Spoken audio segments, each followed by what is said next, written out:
할렐루야. 날씨가 이제 좀 겨울로 이제 접어든 것 같습니다. 하나님께서 우리 삶에 은혜 주셔서 이 환절기에 건강을 해치지 않도록 우리 삶에 평안 주시기를 소원합니다. 우리 지난주에 이제 이 바다에서 올라온 짐승이 어떤 존재냐라고 하는 것을 말씀을 나누셨습니다. 이 짐승의 정체는 적 그리스도다 이렇게 이야기를 드렸습니다. 이 적 그리스도라고 하는 것은 그리스도의 적이라는 거죠. 근데 이제 그리스도의 적이라는 것은 이제 우리가 흔히 말하는 군대 어떤 이런 힘으로 맞서는 것이 아니라 이 사단이 예수 그리스도 하나님의 구원의 역사 또 이 땅에 하나님께서 교회와 성도들에게 주시는 그 은혜와 모든 하나님의 복을 해방하고 또 사람들이 하나님을 믿지 못하도록 하나님의 은혜 가운데 나가지 못하도록 이렇게 대적하는 자들을 적 그리스도다 그렇게 말씀을 하고 있습니다. 우리가 이 적 그리스도라 그러면 방금 말씀드린 것처럼 하나님의 역사, 예수님의 구원의 은혜를 다 회방하는 자들인데 특별히 이제 이 적 그리스도들이 이제 지금 시대에 와서는 거기 이제 우리가 말하는 이단들이 대표적인 세력이고, 그 다음에 또 이제 세상의 어떤 문화와 예술적인 분야에서도 굉장히 이제 많이 침투해 있습니다. 대중문화가 사단의 어떤 도구다, 그런 것으로 그렇게까지 정의할 건 아니지만, 어쨌든 우리가 대중문화를 통해서 이제 하나님을 비방하고 또 하나님의 역사를 회방하는 이런 일들이 참 많이 있죠.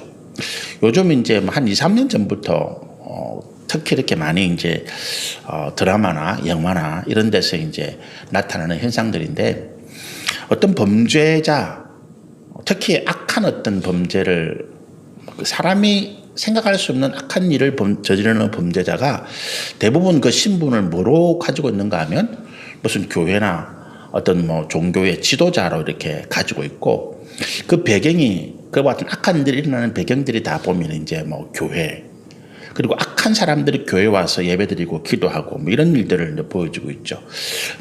재작년인가 몇 년에 이제 우리가 이제 개봉한 마약왕이라고 하는 영화가 있었잖아요. 거기에 보면 이제 남미에서 이제 있는 그 마약왕이 살인이나 악한 일을 저지르는 그 사람이 이제 현지에서 목사의 신분을 가지고 있는 걸로 돼 있어요. 근데 그 사실은 아닙니다. 사실은 아닌데, 이제 그만큼 이제 요즘 이제 어떤 대중문화가 그런 것들을 이제 기독교를 이제 공격한다고 볼 수 있죠. 그게 왜 그렇게 되는가 하면, 대중문화는 대중들의 인기를 목적으로 하는 거잖아요. 그게 어떤 특별한 예술성이라든지 어떤 그런 철학이라든지 이런 것보다 사람들에게 재밌게 보여주고 또 사람들이 좋아하는 어떤 호기심을 가질 만한 내용들을 그 안에 집어넣어서 어쨌든 사람들이 많이 보도록 하는 게 목적인 거예요. 그러다 보니까 요즘 세대가 반기독교적인, 기독교에 대해서 굉장히 좀 우호적이 않은 이런 사람들, 특히 젊은 애들 가운데 그런 일들이 많다 보니까 이제 그런 사람들의 어떤 관심이나 그런 사람들의 어떤 호응을 얻기 위해서 영화적인 또 드라마적인 장치를 그렇게 넣는 것 같습니다. 물론 이제 그것이 바람직한 현상은 아닌데, 그런데 우리가 이제 이런 현상들을 보면서 우리가 이런 세상의 문화나 또 세상의 어떤 흐름들이 기독교를 이렇게 이제 반대하는 또는 기독교를 공격하는 그런 세상을 보면서 우리가 어떻게 그럼 이렇게 대응해야 될까라고 하는 문제가 남죠. 얼마 전에 10월 27일 날 주일이었죠.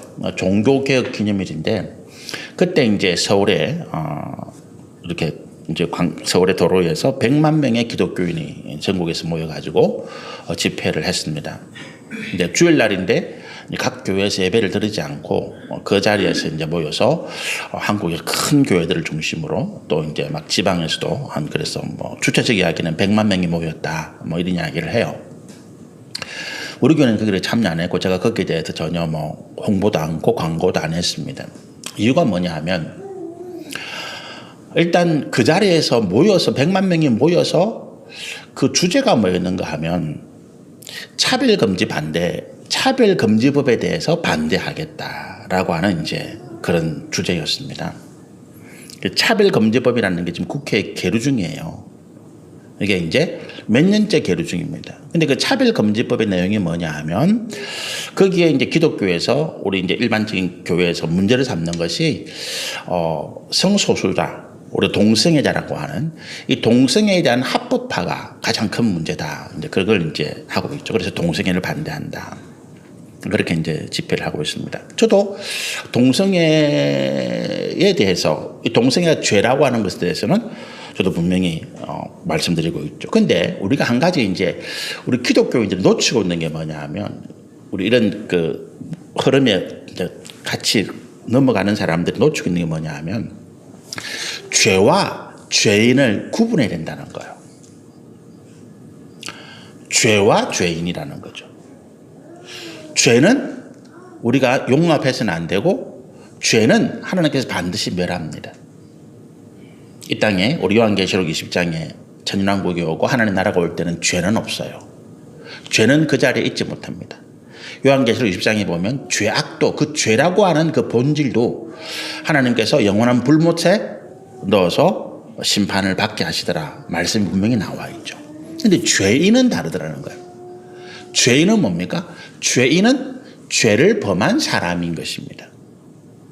그러면 성경이 죄에 대해서는 굉장히 어떤 엄한 또 무서운 심판을 이야기하시는데 반해서 죄인에 대해서는 성경이 어떤 관점을 가지고 있는가 하면 무한한 긍휼을 베풀고 있습니다. 아담과 하와가 하나님께서 금하신 하나님께서 먹지 말라고 명령하신 동산 중앙에 있는 선과 악을 알게 하는 나무의 열매를 먹었습니다. 그러니까 하나님께서 명령하신 것을 어기서는 거기 죄죠. 불순종의 죄입니다. 불순종의 죄고 불충성의 죄죠. 그랬는데 하나님께서 그것을 먹는 날에는 정녕 반드시 죽으리라라고 선언했거든요. 그런데 하나님께서 아담과 하와를 그 즉시 심판하고 죽이지 않습니다. 죄의 대가로서 고통, 고난, 또 영원히 살지 못하고 그와 육신으로 죽어지는 그런 어떤 형벌은 주셨지만 아담과 하와에게 구원의 은혜를 베풀어 주신 것이죠. 그게 뭐냐 하면 창세기 3장 15절에 있는 말씀입니다. 사단에게 하나님께서 징계하시면서 여자의 후손이 네 머리를 깰 것이다. 밟을 것이다. 너는 그 여자의 후손의 발꿈치를 물 것이다. 이렇게 말씀하시는데 그 창세기 3장 15절의 말씀이 이 땅에 여인의 후손으로 오시는 예수님께서 십자가를 지셔서 사단의 머리, 사단의 권세, 사단의 모든 힘과 능력을 깨뜨리는 그 대속의 은혜를 우리 가운데 나타낼 것이라는 예언의 말씀이거든요. 약속의 말씀이죠. 우리가 그래서 창세기 3장 15절의 말씀을 원시복음이라고 이야기합니다. 원은 근원원자입니다. 시자는 처음 시자죠. 그래서 근원이 되고 처음 시작이 된 복음의 말씀이 창세기 3장 15절에 있다는 거예요. 그리고 우리가 창세기 3장 22절 23절에 보면 아담과 하와가 자기들이 범죄한 이후에 자기들이 육신을 보니까 벌거벗어서 부끄럽더라. 죄에 대한 수치죠. 죄를 범한 이후에 수치를 느꼈을 때에 하나님께서 그들이 스스로 나무잎으로 자기들의 수치를 가린 그 나무잎 엮은 치마를 벗기고 짐승의 가죽으로 그들의 치마를 입혔다 기록하고 있죠. 근데 그 짐승의 가죽으로 하나님께서 입혔을 때 그 짐승의 가죽이 어디서 나오겠습니까? 짐승을 잡아 죽여야만 그 가죽을 벗길 수 있는 것.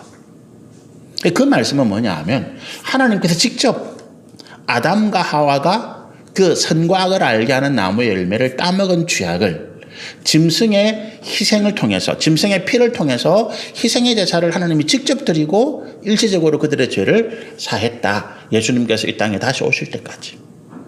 그래서 구약 시대에 이 짐승의 피로 드리는 희생의 제사는 하나님께서 처음 행하신 것이고 그것이 예수님의 십자가 대속의 은혜로 완성되어진 것이죠. 죄인에 대해서는 하나님께서 어떻게 하신다고요? 그들이 회개하고 다시 돌이킬 수 있도록 기회를 주시더라는 거예요. 그게 하나님의 긍휼이에요. 그것 때문에 우리가 살아있다는 겁니다. 제가 얼마나 많은 죄를 지었겠습니까? 그죠? 근데 제가 이 자리에 목사로서 하나님의 일을 감당하고 있습니다. 하나님의 긍휼하심이죠. 제가 죄를 지었을 때 즉시 하나님께서 나를 죽이시고 지옥의 행벌로 다셨다면 저는 이 자리에 있지 못해요. 하나님께서 인간에게 보내시는, 인간에게 기대하시는 그 소망이 이것입니다. 우리가 회개하고 다시 돌아와서 아담과 하와가 잃어버렸던 그 사명, 하나님께서 만드신 이 피조물, 이 세계를 화평으로, 공의로, 진리로, 선함으로, 사랑으로 다스려가는 그 사명을 다시 감당하도록 만들어주신 것입니다.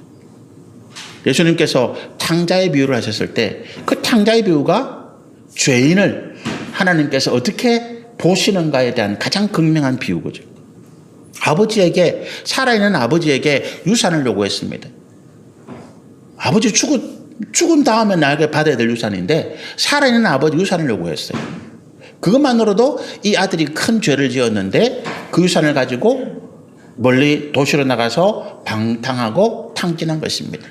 우리로 생각하면 어떻겠습니까? 그 아들 하나 없는 셈 치는 거지. 어절인 거예요. 호적에서 팥버리는 거지. 그런데 이 아버지는 그 아들이 나간 다음에 그 아들이 다시 돌아올 때까지 날마다 아침부터 저녁 늦은 시간까지 그 동구 밖에서 그 아들이 돌아올 길을 기다렸다는 것입니다.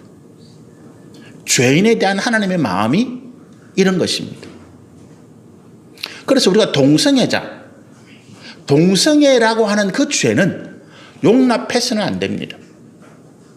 그럼 어떤 이유든 간에 그가 뭐 성적인 취향이 그렇든 아니면 누구의 유혹을 당했든 아니면 과거에 그가 그와 같은 동성애자에게 몹쓸 짓을 당해서 그래서 그 후유증으로 그가 동성애자가 되었던 어떤 상황이든 간에 그 사람은 우리가 그에게 다시 기회를 주고 하나님의 긍휼의 은혜를 누릴 수 있도록 우리가 그 삶을 기회를 보장해 줘야 됩니다. 언제까지? 하나님께서 그 영혼을 불러가실 때까지. 하나님께서 그 영혼을 불러가실 때까지. 여러분, 이것이요, 우리가 동성애와 동성애에 대한 우리 현재 교회의 입장이 아니라 하나님께서 성경을 통해서 예수 그리스도를 통해서 우리 가운데 보여주신 가장 본질적인 모습입니다.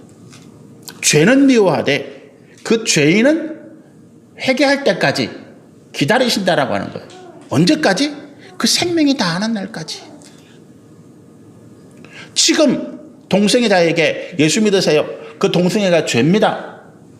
당신이 끝까지 동성애 그걸 행위를 버리지 않으면 당신은 지옥 갈 겁니다. 그러나 당신이 동성애를 회개하고 돌이키면 하나님께 당신을 구원하셔서 하나님 백성으로 삼으실 것입니다. 복음을 전했습니다. 안 들어요. 무슨 소리 하고 있네? 하나님 어디 계시는데? 뭐 이런 이상한 소리를 합니다. 그런다고 해서 하나님께서 지금 그 사람에게, 그 동성애자에게 당장 지옥으로 끌고 가지 않으세요. 뭐 때문에? 그에게 긍휼의 은혜를 주시는 것입니다. 하나님께서 지금 그에게 기회를 주고 계신데 왜 우리 교회가, 목사들이 그 사람에 대해서 당신은 아웃이야, 당신은 영원히 지옥 갈 영혼이야, 그렇게 판단한단 말입니다. 그런 판단을 우리가 할 수가 없습니다. 그런 판단을 하는 것 자체가 우리가 하나님의 자리에서는 교만의 죄를, 사단의 죄를 우리가 범하는 것과 똑같습니다. 이슬람교회 마찬가지입니다. 우리가 기독교인만큼 이슬람에 대한 공포를 많이 가지고 있는 사람이 없습니다. 그러나 그것도 굉장히 우습잖아요. 여러분, 우리가 이슬람을 믿든 불교를 믿든 아니면 힌두교를 믿든 어떤 종교를 믿든 그 사람 뭡니까? 구원의 대상입니다. 우리나라에 들어간 이슬람 사람들이 테러 안 합니다. 그 사람들. 그런데 중동에서 일어나는 그런, 아니면 전 세계 유럽에서 일어나는 이슬람 사람들의 테러를 보고 이 사람들이 들어오면 우리나라 테러 날 것이다. 아직 죄가 없는 사람을 모르는 미리 어떻게 합니까? 이 사람은 죄인이야라고 못 받고 있는 것입니다.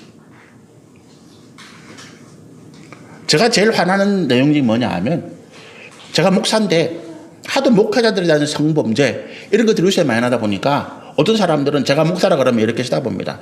잠재적인 성범죄자. 저는 성범죄를 저지른 적이 없습니다. 근데 사람들은 어떻게 이야기합니까? 요새 하도 목사들의 성범죄가 많이 나오니까 저 사람도 성범죄자일 거야. 이슬람 사람들 향해서 우리 똑같이 이야기합니다. 저는 그게 억울한데 이슬람 사람들이 생각하면 얼마나 억울하겠습니까? 자기들은 테러범이 아니에요. 대한민국에 살기 위해서 돈 벌기 위해서 왔습니다. 와서 천대받고 한국 사람들이 하기 싫어하는 3D 업종에 하고 있습니다. 외국인 근로자들이 대한민국의 가장 어려운 경제의 밑바닥을 감당해주고 있습니다. 그런데 우리 그 사람들 향해서 당신은 테러범이야 말하는 것은 우리 스스로 그 사람들을 범죄하지 않은 사람들을 범죄자라고 몰아세우는 악한 죄를 범하는 것입니다. 제가 지금 이슬람을 옹호하는 게 아니에요. 이슬람에는 구원이 없습니다. 동성애를 옹호하는 것이 아닙니다. 동성애는 죄입니다. 동성애자, 이슬람 사람들에 대해서 우리 그리스도인들은 세상은 손가락질 하더라도 하나님의 긍휼하심과 하나님의 사랑으로 구원받은 우리는 그들을 향해서 손가락질하고 그들을 죄인으로 몰아서는 안 된다라고 하는 것입니다. 차별금지법. 여러분, 지금 우리가 차별금지법 가지고 싸울 때가 아닙니다. 제가 오늘 이 말씀을 가지고 말씀을 다 전할 것 같습니다. 시간이 다 돼가는데 우리 그리스도인들이 그만큼 지금 이 본질적인 문제에 대해서 이해를 못하기 때문에 그래서 유튜브나 아니면 큰 교회 목사님들이 하는 거기에 그렇다 동성애 반대 동성애를 반대하는 것이 사람을 하는 것이 아니라죠. 동성애 반대할 수 있습니다. 그러나 동성애자이기 때문에 세상에서 차별받는 문제가 있다면 동성애자이기 때문에 취급을 얻지 못한다. 동성애자 때문에 교육을 못 받는다. 저도 물론 동성애자가 합법적인 결혼을 가정을 이루는 건 반대합니다. 그러나 세상에 동성애자이기 때문에 여러 가지 불이익 때문에 당하는 사람들이 현실적으로 많이 있습니다. 그리스도인들은 하나님 앞에서 죄인이라 우리가 하나님 앞에 죄인으로 살 때 하나님 우리를 차별하지 않았습니다. 우리가 하나님 믿지 않는 죄인이었을 때도 우리는 직업을 가지고 우리는 결혼을 하고 우리는 그와 같이 세상에서 사회 구성으로 살았습니다. 동성애와 그렇지 않은 사람의 차이가 뭡니까? 똑같은 죄인인데. 물론 제가 말씀드린 것처럼 저는 이 사람들이 합법적인 결혼은 막 반대합니다. 왜냐? 그거는 하나님이 주신 어떤 생육, 번성의 어떤 법칙과 다르기 때문에. 동성애라고 하는 성적인 어떤 그거는 가질 수 있지만 그러나 그 사람들이 합법적으로 결혼하는 것은 결혼을 인정하는 것은 반대합니다. 그러나 그 사람들이 직업을 가지고 사회활동하는 데 있어서 우리가 차별한다면 우리가 예수를 믿지 않았을 때 하나님께서 우리를 똑같이 취급하신 그걸 우리가 설명할 수가 없습니다.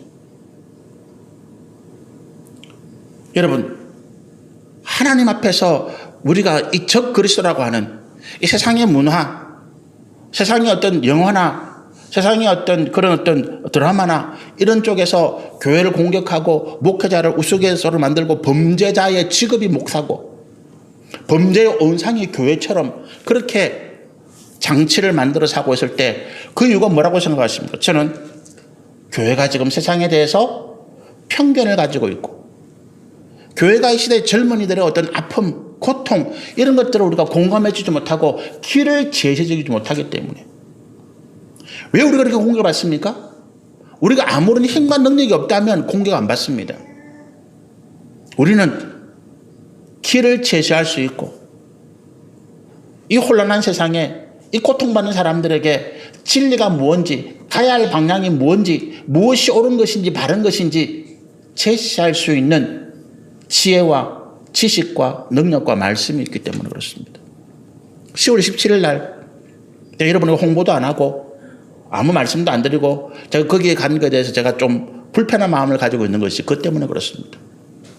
그 자리에서 100만 명이 모여가지고 또 전국적으로 전 세계적으로 큰 영향을 끼치는 목사님들이 나와서 말씀을 전할 때 정말로 현재 어떤 정치적인 문제에 대해서 대통령이나 영부인이나 아니면 야당의 지도자나 국회가 한 당이 3분의 2 가까운 의석을 갖고 있으면서도 나라를 이렇게 혼란스럽게 만들어가고 있는 것.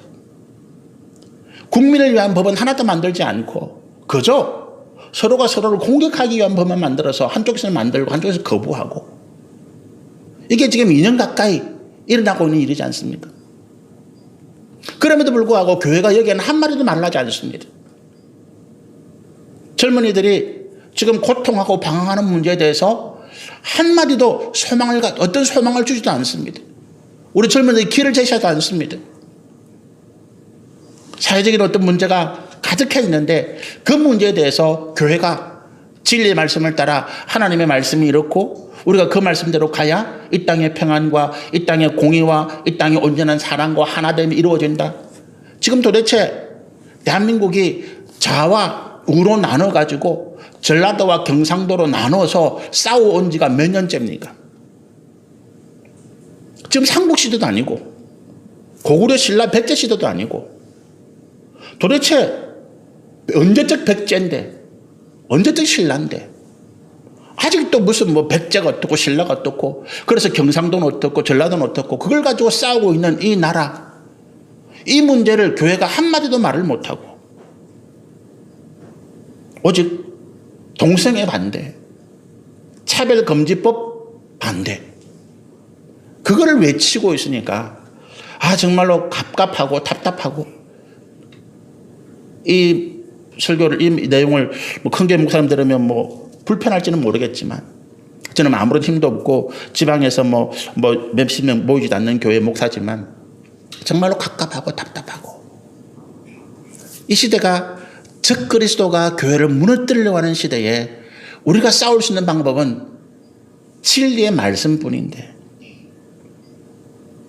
이 나라 이 민족에게 정말로 가야 할 길을 제시해주고 어떤 것이 길이고 어떤 게 소망이 있고 지금 이 상황 가운데 뭐가 잘못되어졌고 우리가 어떤 자세, 어떤 방향, 어떤 길을 가야 우리가 살 길이라는 것을 제시해 줄 것이 교회밖에 없는데 교회가 그렇게 하지 않으니까 세상의 공격이, 사람들의 공격이 교회로 오는 거예요. 목회자로 오는 것입니다. 목사는 무슨 마약왕, 마약이나 팔고 성범죄자, 모든 악한 범죄의 우상은 교회고 세상에서는 악한 죄를 짓다가 교회 와가지고는 그냥 기도하고 하나님 더 많은 복을 주세요. 세상의 사람들이 우리를 그렇게 보고 있다는 거지요. 거기에 대해서 우리가 아무 할 말이 없습니다. 우리가 지금 그렇게 하고 있기 때문에 우리는 아니라고 변명해도 사람들이 볼 때는 그렇게 보이는 거예요. 교회가 도대체 뭐 하냐는 거죠. 적어도 그 전두환, 박정희 그 무서운 군부 독재 시절에 천주교 정의구현 사제단 그 신부님들은 감옥에 가고 고문당하고 생명의 위협을 무릅쓰고 그 사람들은 진리를 밝히기 위해서 애를 썼습니다. 박종철 고문 사건을 밝힌 데가 정의구현 사제단이에요. 그때 우리 교회는 큰 목사님들이 청와대 가서 박정희 전두환 머리에 안수하고 축복해 줬습니다. 이 정권이 잘 되도록. 세상에 볼 때는 그런 거예요. 진리를 가지고 있다고 하는 교회가. 여러분, 우리가 세상에서 해야 할 것이 그것밖에 없습니다. 우리 성도님들이 이 말씀을 들으면서 좀 불편할지는 모르겠습니다. 근데 정말로 제가 요즘 기도하면서 나라와 민족을 위해서 기도하고 이 땅을 위해서 기도하고 하면서 정말로 모든 문제의 책임과 원인은 우리한테 있구나. 우리 교인들에게, 우리 성도들에게, 목회자들에게 있구나. 우리가 방향을 잘못 가르치고 있구나. 그런 생각을 할 수밖에 없습니다. 적그리스도 세상을 속이는 자입니다.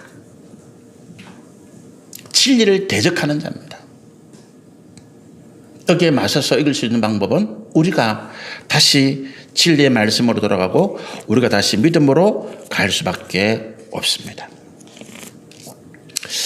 5절의 말씀 한 구절 보시죠. 지난주 4절까지 제가 말씀을 나누었고 5절의 말씀 보시면 짐승이 과장되고 신성모독을 말하는 입을 받고 또 42달 동안 일할 권세를 받으니라. 용이 짐승에게 권세를 주었는데 과장되게 말한다. 그 신성모독하는 말을 한다. 제가 좀 전에 제가 흥분해서 말씀드린 그 내용들이죠. 이 세상의 어떤 대중매체들이, 대중문화들이 과장되게 또 하나님의 영광을 모독하는 그런 것들을 가져오고 있습니다. 지금 이 적그리스도가 활동하는 시대예요. 지금 시대가 그렇습니다. 그럼 어떻게 합니까? 42달 동안 일할 권세를 받았다 이야기합니다. 그 권세가 42달 동안 갑니다. 여기서 42달은 뭡니까? 우리가 7년이죠. 7년이면 84달이잖아요. 그렇죠? 7년이면 84달. 그러니까 여기서 42달이면 3년 6개월 동안 42달 동안 그가 이 땅에서 일할 수 있는 권세를 받았습니다. 하나님께서 정하신 때가 있는데 그 정하신 때 중에 반, 지금이 한참 적그리스도가 활동할 때입니다.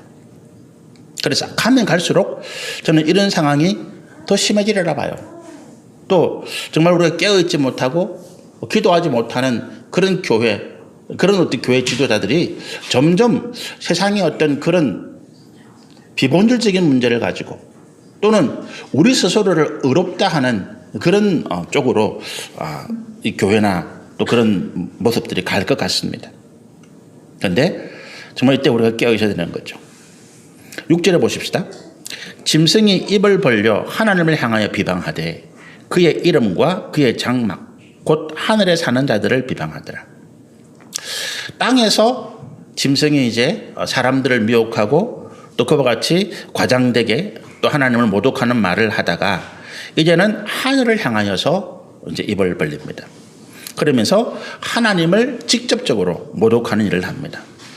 하나님의 이름을 비방하죠. 하나님의 이름을 비방하는 게 뭡니까? 하나님은 가짜다. 하나님의 말씀하신 모든 말씀은 거짓이다. 이게 이제 비방이 아니겠습니까? 그죠? 하나님께 행하신 모든 일들이 다 거짓이다. 기독교들은 다 거기에 속고 있다. 기독교 관련된 어떤 기사 이런 데 보면 그 밑에 반드시 올라오는 댓글이나 젊은이들 반응이 뭐냐 하면 당신들은 다 지금 목사에 속고 있어 라고 하네요. 목사에 속고 있다. 교회가 성경의 어떤 거짓된 가르침에 당신들이 속고 있다라고 많은 사람들이 그렇게 말을 해옵니다. 그것이 이제 이 적그리스도가 지금 하는 일들이죠. 그러면서 6절에 보니까 그의 장막 곧 하늘에 사는 자들을 비방하더라. 하나님의 장막이 이제 하늘에 있습니다. 이게 이제 이 장막이라는 것은 이제 유목민 시절의 어떤 그 표현입니다. 유목민들이 장막을 가지고 이제 다니잖아요. 지금도 몽골이나 또 이제 아라비아 사막의 베두인족 같은 경우에는 이제 장막 텐트를 치고 다닙니다. 이 장막을 가지고 다니면서 이동하기 쉽고 언제든지 쉽게 펼칠 수 있으니까. 근데 이 장막의 특색이 있습니다. 뭐냐 하면 이게 가족 단위로 친다는 거예요. 가족 단위로. 그래서 장막이 하나 크게 치면 그 장막 안에 가장이 있고 그 가장을 중심으로 그 가족들이 한 장막 안에 다 살아갑니다. 뭐 따로따로 조그만 텐트를 치는 것이 아니라 큰 장막을 텐트를 치고 그 안에 이제 가족들이 살아가는 거죠. 그러니까 우리가 하나님이 우리의 아버지시니까 하나님 아버지께서 치신 장막, 은혜와 생명의 또 영광의 장막이 있을 거잖아요. 그 안에 살아가고 있다. 이제 이게 유목민적인 표현이 그런데, 근데 우리가 지금 천국에서 그와 같이 하나님의 은혜 아래 우리가 영광과 상급을 받아가고 있는데 그걸 공격한다는 것입니다. 그게 무슨 말입니까? 그게 다 가짜야라고 하는 것입니다. 하늘나라가 어디 있어라고 하는 거예요. 죽은 다음에 부활이 어디 있어라고 하는 거죠. 야, 너가 이 땅에서 이렇게 고생하고 고통받고 천국이기 때문에 인내하는 건데 그게 다 거짓말이야라고 하는 것입니다. 그래서 우리를 어떻게 합니까? 더 이상 인내하지 말고 육신의 정욕과 탐심을 따라 살아가라. 그렇게 우리를 놀리고 비방하고 비웃는 것입니다. 그것이 이제 이 적그리스도가 짐승이 이제 권세를 받아서 그 입으로 그 모든 어떤 행동을 통해서 또 사람들을 미혹해서 그와 같이 우리를 비방하는 그런 말씀들입니다. 7절에 보면 또 권세를 받아서 성도들과 싸워서 이기게 되고 각 족속과 백성과 방언과 나라를 다스리는 권세를 받았다 이렇게 이야기합니다. 권세를 받아서 성도들과 싸워 이기게 되었다. 전쟁이 아닙니다. 그죠? 이게 이제 뒤에 나와 있는 각 족속과 백성과 방언과 나라를 다스리는 권세를 받았다. 세상의 악한 권세자들과 더불어서 어떻게 합니까? 교회와 성도들을 핍박하고 환난 가운데 몰아가는 모습이 성도들과 싸워서 이겼다라고 하는 표현입니다. 육신적으로는 그런 거죠. 우리가 사도행전에 보면 사도행전 예루살렘이나 이렇게 이제 주변에 유대 땅을 다스리던 분봉왕들이죠. 헤롯 왕들의 아들들인데 이 분봉왕들이 이제 예수님의 제자들을 핍박하고 죽이기도 합니다. 예수님의 제자 가운데 야고보 사도가 죽고 또 이제 예를 들어서 뭐 베드로가 감옥하고 이런 상황이 생기잖아요. 스데반 집사가 순교하는 이런 상황들. 그런데 거기 보면 왜 이 땅의 악한 통치자들이 교회와 성도들을 핍박하느냐라고 할 때 한 가지 중요한 원인이 뭐냐 하면 사람들이 그거를 좋아하기 때문에 예루살렘에 있던 유대인들이 예루살렘에 있던 복음주의자들, 예수님의 제자들, 또 헬라파 유대인들에 대해서 굉장히 불만을 가지고 있는 거죠. 불만을 가지고 있는데 권세를 가진 사람이 베드로를 감옥에 집어넣었어요. 이 사람들이 막 박수를 칩니다. 야, 왕 잘했어. 막 지금까지는 나를 반대하는 사람들이 잘했다고 박수를 막 치는 거예요. 어떻게 합니까? 그래. 내가 기독교인을 핍박하니까, 교회를 핍박하고 성도를 핍박하니까, 그래. 이 사람들이 박수를 치네. 인기를 얻기 위해서 오히려 더 성도를 핍박하고 교회를 환난 가운데 몰아가는 그런 일들을 하게 되는 거죠. 그게 이제 이 7절의 내용입니다. 여러분, 우리가 이제 앞으로 이제 어떤 권세 자본자들이 뭐 교회의 유화적인 정책을 저는 편다라고 생각을 하지 않습니다. 가면 갈수록 오히려 교회와 성도들을 핍박하는 이제 그런 정책들을 하나씩 펴게 될 것입니다. 왜냐하면 아까 말씀드린 것처럼 교회에 대해서 또 기독교에 대해서 목사에 대해서 안 좋은 감정, 나쁜 이미지를 가지고 있는 사람들이 많은 상황이니까 정치인들은 좀 더 인기 많이 얻고 자기에게 더 많은 표를 얻는 방법으로 정책을 펴나갑니다. 그럴 수밖에 없는 거죠. 그게 정치의 현상이니까. 그래서 교회가 세상에서 인심을 잃고 교회가 세상에서 어떤 여러 가지 명분을 잃을수록 정책적으로는 교회를 더 압박하는 그런 모습들로 가게 될 것이라고 생각을 합니다. 여기까지 말씀을 나누시죠. 8절, 9절, 10절은 우리 다음 주에 말씀을 나누시는데 우리 8절, 9절, 10절이 굉장히 중요한 말씀이에요. 이 시대에 이런 시기에 그럼 우리가 어떻게 해야 되나? 이런 시기에 우리가 어떻게 해야 이 상황에서 하나님이 기뻐하시는 믿음의 모습일까라고 하는 것들이 그 뒤에 답이 있습니다. 그리고 계속해서 우리 10장의 마지막 절까지 보시면 우리가 흔히 말하는 666이라고 하는 거기에 대해서 성경이 말씀하고 있는 내용들이 기록되어 있습니다. 다음 주에 이 내용을 가지고 같이 은혜를 나누시면 좋겠습니다. 한번 기도하시겠습니다.